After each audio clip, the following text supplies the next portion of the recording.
যারা বাংলাদেশে জঙ্গিবাদ আছে এই কথার পক্ষে ন্যারেটিভ নির্মাণ করে এরা ভারতের এবং আমেরিকার এজেন্ট। আপনারা স্পষ্ট করে বুঝে নেন, যদি বাংলাদেশে জঙ্গি থাকতো তাহলে সবচেয়ে বড় দুর্বল সময় প্রশাসনের তখন ছিল 5ই আগস্টের পর ছিল না? কোন আইন শৃঙ্খলা বাহিনী ছিল?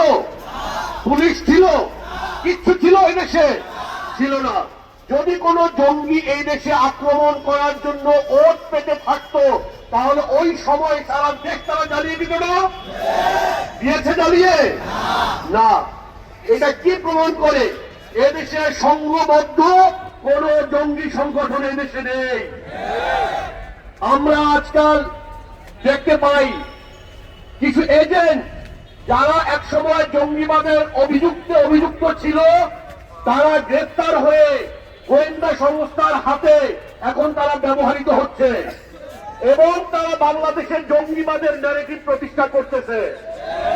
আপনারা হাসিনার সময় দেখেছেন এই জাহাজবাড়ি হামলা এবং এইখানে সেইখানে যত হামলা হয়েছে, এই হামলাগুলো কারা করিয়েছিল?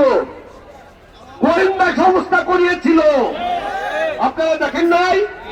আপনারা 5ই আগস্টের পরে